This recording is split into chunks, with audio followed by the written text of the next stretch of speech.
Gabby Garcia, sasabak na nga ba sa Miss Universe this year? Tara't na't alamin!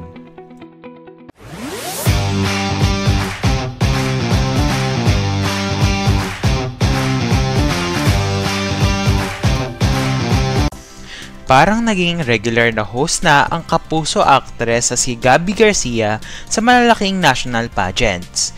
Sa loob lamang ng isang buwan, siya ang napiling mag-host sa Miss Universe Philippines at Miss Manila.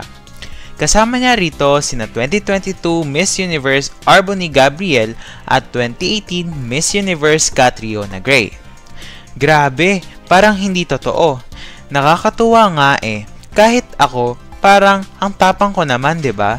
I'm hosting with Miss Universe, sabi ni Gabby sa interview ng Inquirer pagkatapos ng Miss Manila pageant na ginanap sa Manila Metropolitan Theater. Aminado rin ng aktres na nag-enjoy siyang kasama ang dalawang international beauty queens. Ang saya kasi lahat kami may parehong wavelength, may parehong connection at talagang magaganda sila inside and out. Kaya madali lang magbanter kasama sila, wika niya. Ibinunyag din niya na tinulungan siya ni Boy Abunda upang paghandaan ang hosting stint sa mga nakaraang pageants. Siya talaga ang mentor ko sa hosting ngayon. Marami akong natutunan sa kanya. Sambit ni Gabby.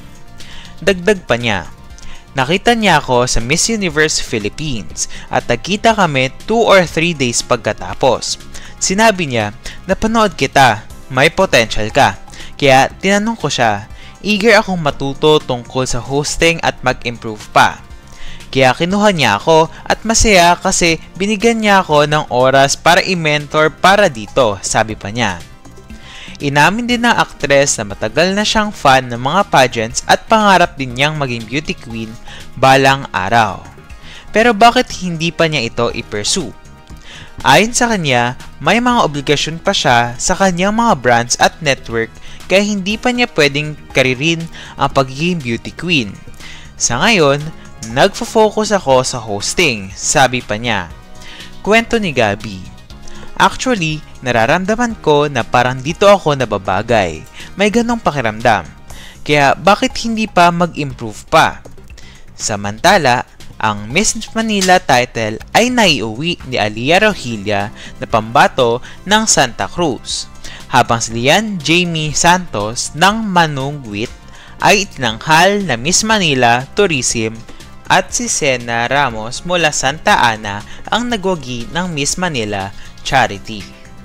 At dyan nagtatapos ang ating chika for today. Ano kaya sa palagay nyo? Mag-comment lang dyan sa ilalim at huwag kalilimutang pindutin ang subscribe at bell button para lagi kayong ma-notify kapag nag-upload ako ng pinakabago at umaalab na chika. Pakipindot na din ang like at share button para marami pang ma-upload kagaya ng ganitong content. Yun lamang, paalam!